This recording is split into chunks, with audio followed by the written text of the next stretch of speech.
Igama lami uMaluswakandlovu aka Sgujana, ngiyamsana nomfowethu usanele aka Drum Boss Mdlalose.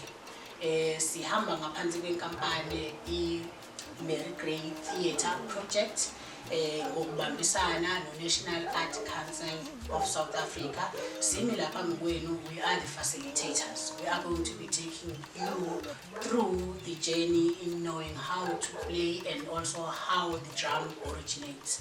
Sikhuluma nge-drum ebizwa ngokuthi ijembe. Yes, as we have said, the drum originates from Mali. It is made out of the skin. Here is the skin of a goat, and under the skin there is something which we call a ring of steel, and there's a black rope here, and also these colorful ropes that helps to tune up the drums in order to get a proper sound that you are looking for. And there is this bark. It's a bark of a tree that is normally curved. Underneath there's a hollow that also helps when you beat the drum so that you would acquire the sound. The sound comes from underneath. So we're going to take you on a journey of this drum. Just before we continue, let me explain a little bit about the word djembe. Right. Djembe is a Latin word. As far as I know, it's a Latin word. When you translate the djembe word, it says ankeje, which simply means good spirit. Then there's another part which is ankebe, which simply means peace. So which means when you're playing a drum, you're not just playing a drum just because you want to bring wrong spirits within you. You are just bringing the good spirit. So in that way, that's why when you're playing a drum, then you go with that motion of bringing joy and so forth. So with my brother here, we are going to elaborate a couple of things on how to play the djembe. The djembe has about 12 rhythms that you can acquire from this cylindrical parts. But then today we're going to share with you about 4 of them that makes you a good player. So we're going to start by the bass. The bass is played just at the center of the drum using the palm of your hand by beating it like this so that you acquire the sound which we call a bass. So let's do it again. Let's do it bass twice and go.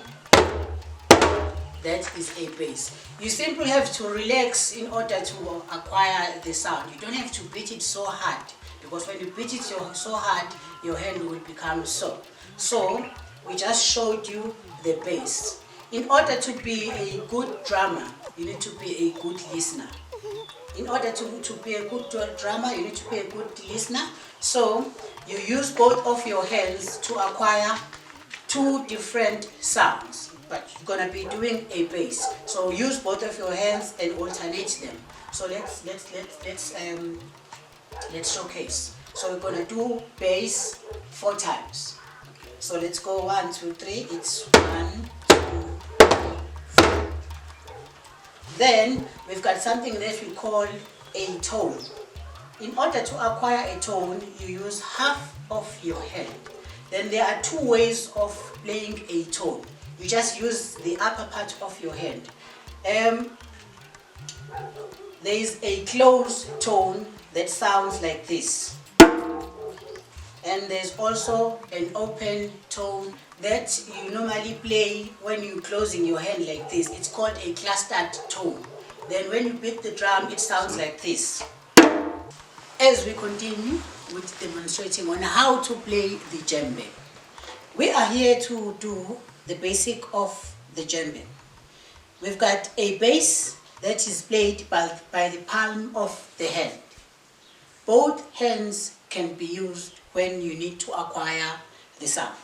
You can use it by beating it lightly like this, and using your other hand doing the same thing like this. So that's how you acquire the bass. So let's try and do the bass continuously, beating it like this. 1, 2, 3, 1, 2, and 4. That's how you get the bass. Remember, I said you use the palm of your hand. Then we've got something that we called tones on a djembe. Where do we found the tones? The tones are just on the edge of the drum. Just at the edge of the drum. In order to acquire the right notes using your hand, you need to use half of your hand, half of your fingertips, like this, on the drum. Then the tones are differentiated into two categories. There is a clustered one and a dispersed one. So when you use the clustered one, that sounds like this. That's when you normally use it when you have a band on a contained area. And this one you can use it when you are playing at an open area, because the sound waves, they travel a lot. So when you're using the clustered one, the sound waves are contained. When you're using the open one, the sound waves will travel a longer distance. So we're going to show you how to play the tone. So we're gonna go 1, 2, 3. Those are the close tones. So let's demonstrate. 5, 6, 7, 8. 6, 7, 8. Then let's do the open tones. 5, 6, 7, 8. Close tones. Open tones. Then we've got something that we called a slap. In order to acquire a slap is just somewhere here on the drum, just over here. How do you get the drum? How do you get the sound of a slap? You use the same hand, but have it like this. This part, you don't normally use it. You just, you use the tip of the hand and you let this to be the hollow. And then you try and acquire the sound by beating the drum like this. And using the same hand, same method that you used on this hand to your left hand side, then you beat the drum like this. So let's try and use both hands in trying to acquire the slaps. So in the count of 3, 1, 2, 3. 1, 2, 3. 1, 2, 3.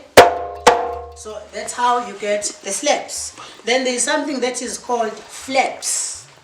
Flaps, you acquire them at the edge of the drum by beating the drum in this way.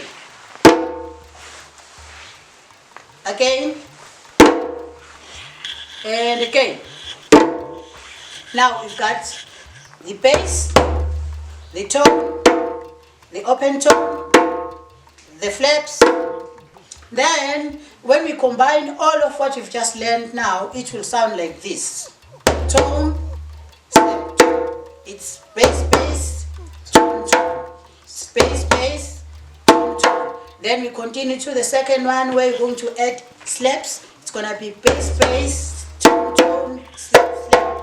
It's bass, bass, tone, tone, slap, slap.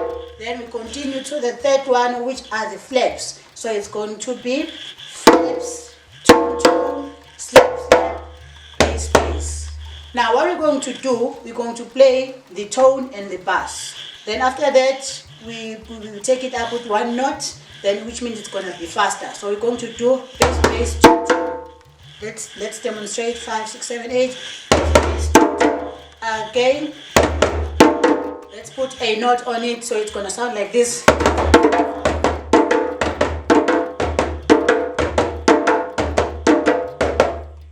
Then we're going to do the bass, the tone, and the slap.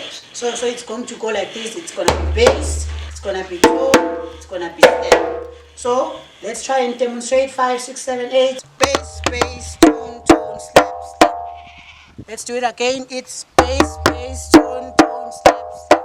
Again, bass, bass, tone, tone, slap, slap. Let's try to fasten up with one note. It will sound like this. So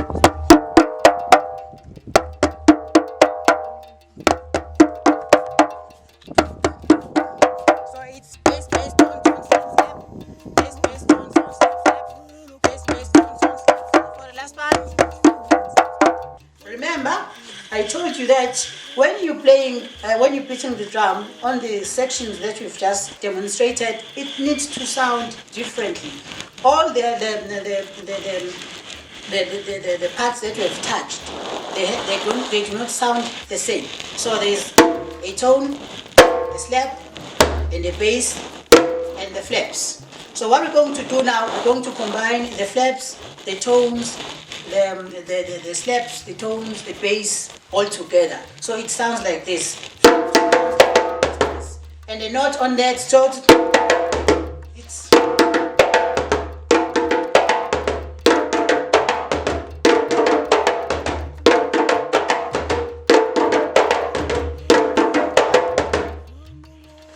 now the last one would be the signal. How do we acquire a signal? The signal, when you play it at the edge of the drum. You use the flaps and the tones. It has to sound like this. That's how it should sound like. Let me repeat that again.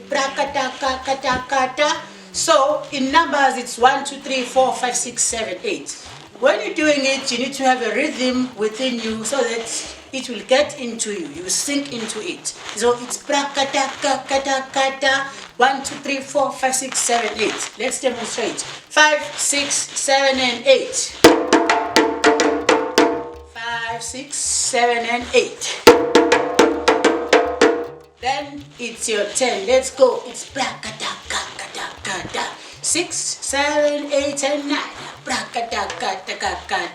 7 and 8. Let's go.